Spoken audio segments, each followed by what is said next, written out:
आज प्रश्नावली 1.1 है, जिसका पहला प्रश्न है निम्नलिखित संख्याओं को अभाज्य गुणनफल के रूप में व्यक्त कीजिए। तो दी गई संख्याओं को अभाज्य गुणनफल के रूप में व्यक्त करना है। जब हम सब पाठ्यक्रम की चर्चा कर रहे थे, वहाँ पर एक टॉपिक था गणित की आधारभूत प्रमेय। तो ये प्रमेय कहती है कि किसी भी भाज्य संख्या को अभाज्य संख्याओं के गुणनफल के रूप में व्यक्त किया जा सकता है। तो ये प्रश्न गणित की आधारभूत प्रमेय पर आधारित है। प्रश्न को हल करने से पहले हम समझ लेते हैं कि भाज्य संख्या क्या होती है, भाज्य संख्याएं क्या होती हैं और अभाज्य संख्याएं क्या होती हैं। देखिए, ये बोर्ड पर जो है कुछ संख्याओं की सूची दी गई है, जैसे 2, 3, 4, 5, 6, 7, 8, 9। इसमें कुछ संख्याएं सम हैं।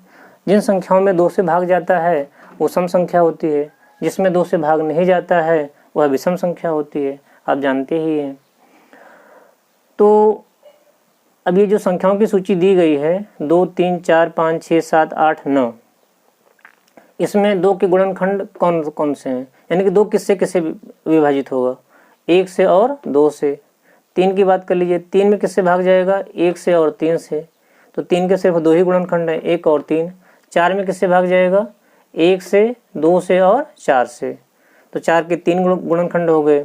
5 में इसके 2 गुणनखंड हैं, 1 और 5। 6 में किससे किससे भाग जाएगा, 1, 2, 3, 6, इसके 4 गुणनखंड हो गए। 7 में किससे भाग जाएगा, 1 और 7 से। 8 में 1, 2, 4 और 8, ये चारों संख्याएं 8 को विभाजित कर सकती हैं। तो इस प्रकार 8 के 4 गुणनखंड हैं। और 9, इसमें किससे किससे भाग जाएगा, 1, 3 और 9, तो 9 के 3 गुणनखंड हैं। आप देख रहे हैं कि संख्या 2, 3, 5 और 7, इनके सिर्फ 2 गुणनखंड हैं। तो जिन संख्याओं के सिर्फ 2 ही गुणनखंड होते हैं उनको अभाज्य संख्या कहा जाता है। यानी कि अभाज्य संख्याएं सिर्फ एक और अपने आप स्वयं से विभाजित होती हैं, इसमें किसी दूसरी संख्या से भाग नहीं जाता है। तो अभाज्य संख्याओं के सिर्फ 2 ही गुणनखंड होते हैं। बाकी जो संख्याएं जिनके 2 से अधिक गुणनखंड हों, जैसे 4, 6, 8, 9, उनको भाज्य संख्या कहा जाता है। अब 1 न तो अभाज्य है और ना ही भाज्य, क्योंकि 1 का सिर्फ 1 ही गुणनखंड है, स्वयं 1। ठीक, तो इसलिए 1 जो है न तो अभाज्य है और ना ही भाज्य संख्या है। आपको भाज्य और अभाज्य संख्याओं में अंतर स्पष्ट हो गया होगा, इसको नोट कर सकते हैं।